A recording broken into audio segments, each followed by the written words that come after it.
हरियाणा विधानसभा सत्र के दौरान हरियाणा के डिप्टी सीएम कुछ ऐसा कह गए जिसके बाद कांग्रेस ने उन्हें अपने लपेटे में लेने में कोई कसर नहीं छोड़ी।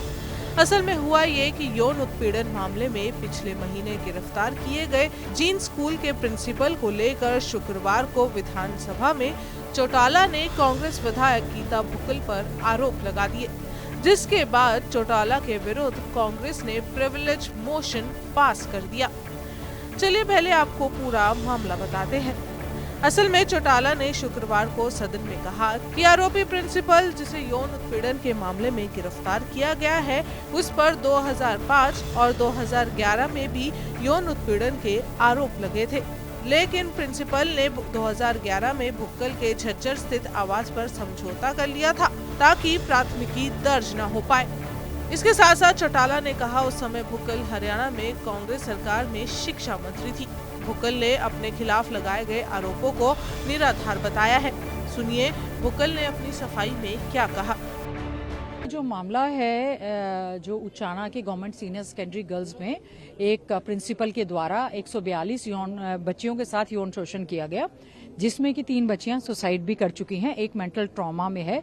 बेटियां जो शिक्षण संस्थाओं में सुरक्षित नहीं है, उसको लेकर हमने कॉल अटेंशन लगाने का काम किया था और मैंने इसको 0 आवर में रेज करने का काम किया था।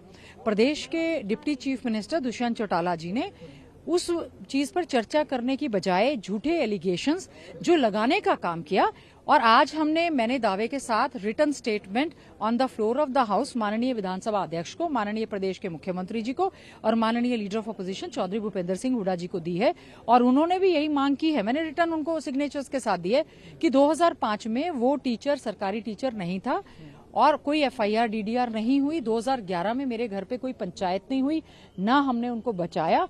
दुष्यंत चौटाला के घर से केवल और केवल 500 मीटर की दूरी पर वो स्कूल है जहां पर इस तरह का इतना बड़ा मुद्दा आया, जिसमें कि देश में ये मुद्दा बना कि बेटियां शिक्षण संस्थाओं में असुरक्षित है।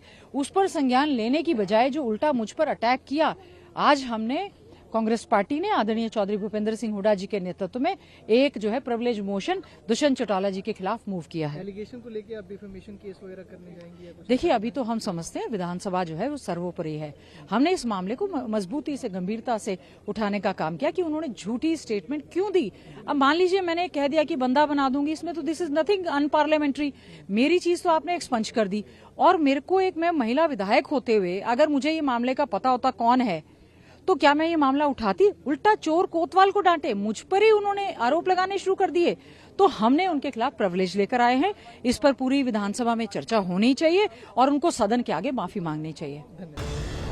वहीं सत्र के दौरान नेता प्रतिपक्ष ने सरकार पर आरोप लगाते हुए कहा कि सरकार महिलाओं को सुरक्षा देने में पूरी तरह से नाकाम साबित हुई है।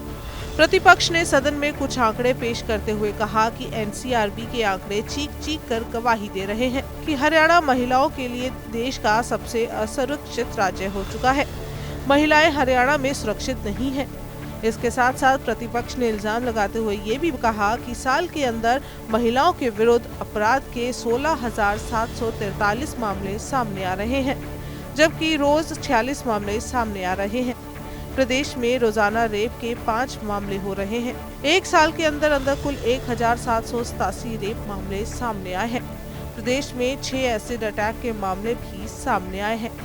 हरियाणा में रोज 4 बच्चों के साथ यौन शोषण होता है और पोक्सो एक्ट के तहत हरियाणा में 1272 बच्चियों के यौन शोषण के मामले दर्ज किए गए हैं और 68 लड़के भी यौन शोषण के शिकार हुए हैं।